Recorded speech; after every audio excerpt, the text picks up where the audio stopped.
how to create an angled line effect like that in Affinity version 3, PC or Mac. Open any image in Affinity 3.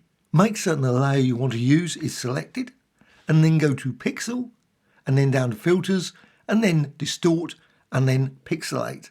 In the panel, you've got only one option. Just set this to 30. You get lots and lots of squares. If you set it lower, you'll get a lot more squares, maybe harder to work with. So click Apply. Also, it still looks sort of like the original image. Next step, go to Vector and Image Trace.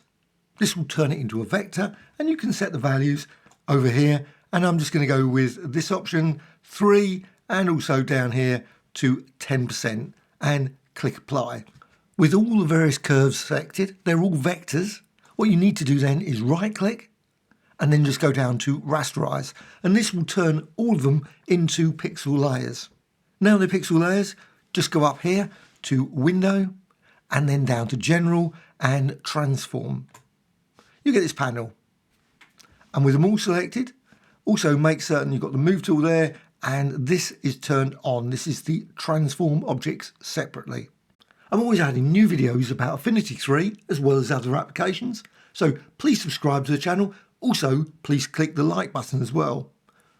Also, some comments.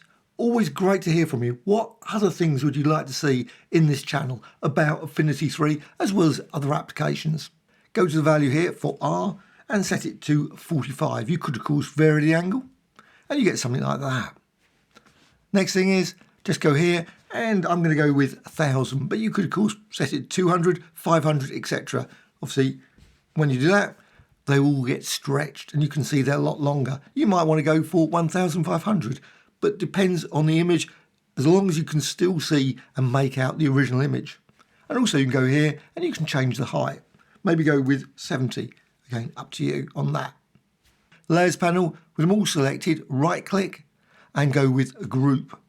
So they're all grouped now, and you can move them around and reposition them. So again, Move tool selected, just drag and you can move them backwards and forwards, maybe position them like that. Another option, you could right click and duplicate this group, so you get then another copy, and you can move that just slightly. And also what you can do is you can change the blend mode. So just go over here and maybe go with color burn, linear burn, or maybe go with overlay. You've still got the image, but you've got an additional weird effect with these parallel lines. You could of course repeat this multiple times. Hope you found this of interest. Any questions, please let me know in the comments below. Bye.